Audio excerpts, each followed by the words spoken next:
dito. Pupunta kami ngayon sa dagat. Ayun yung bahay, oh. Tapos pupunta kami ng dagat.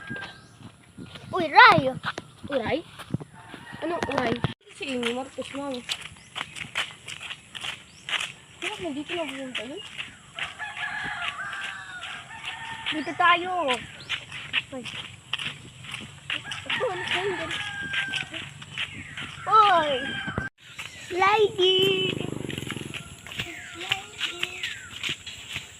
Saan kaya si Corpay?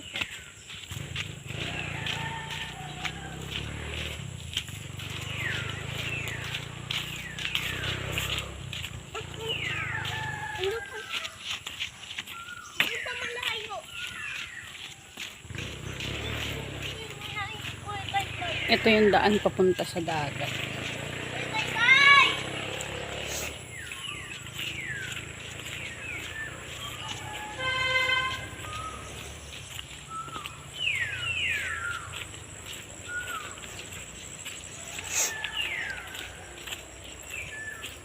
May batang excited na nagmamadali.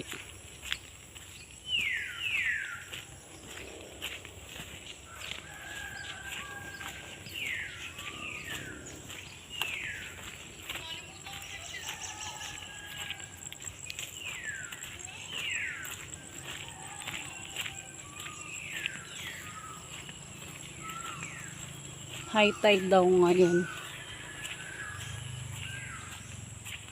Ngayon pa yung araw. Maaga pa, parang ngayon ay 6:30 AM pa lang. Nagising kami 5:30.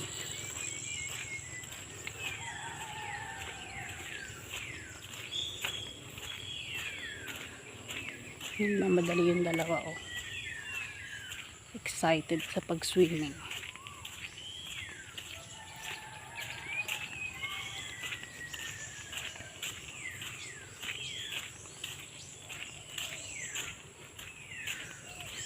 Nung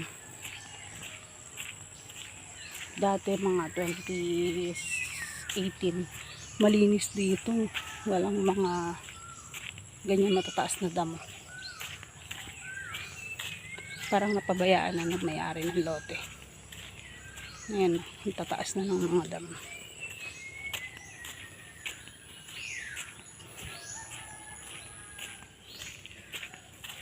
Ayan na, malapit na ng dagat.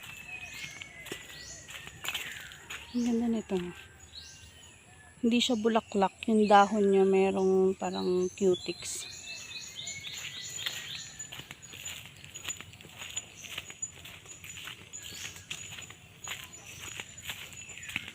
Bakit kaya walang tubig dito?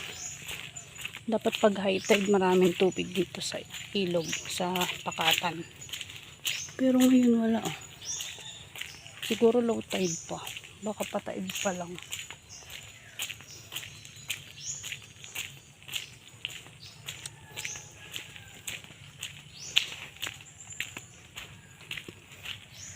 Mausok, parang may susunod ng mga dahon. Iniwanan na ako ng dalawang kasama ko. Ganda nito, ah.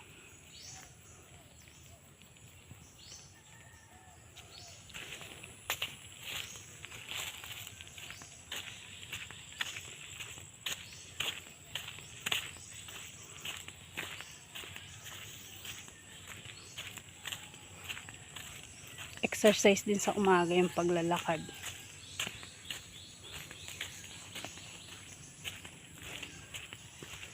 Sarap sana magbangka. Kaso wala si master, walang taga-sagwan.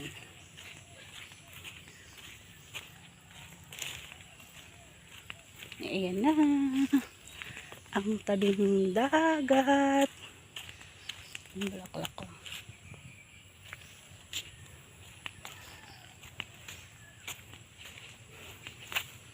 Nandito kami nung Holy Week.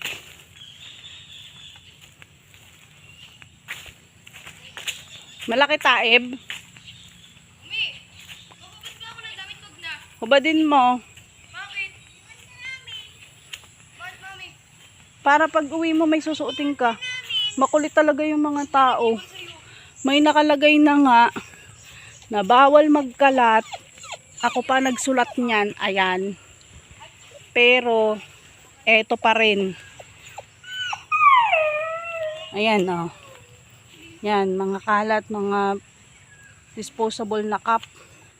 Ay, nako, wala talagang mga disiplina ng mga tao.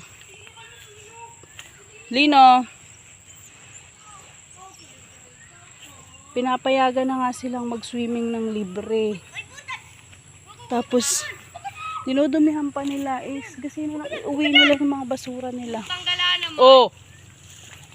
Inaano ko, ipisira ito eh. Ayan. High tide. Sila! Nangungulit naman ito, baka namin. Nagbibigay.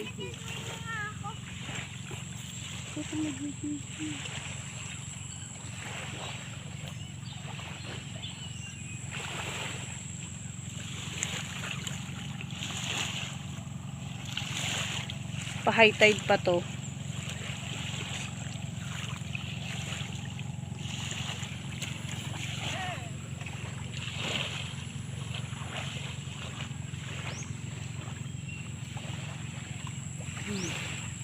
May usok po.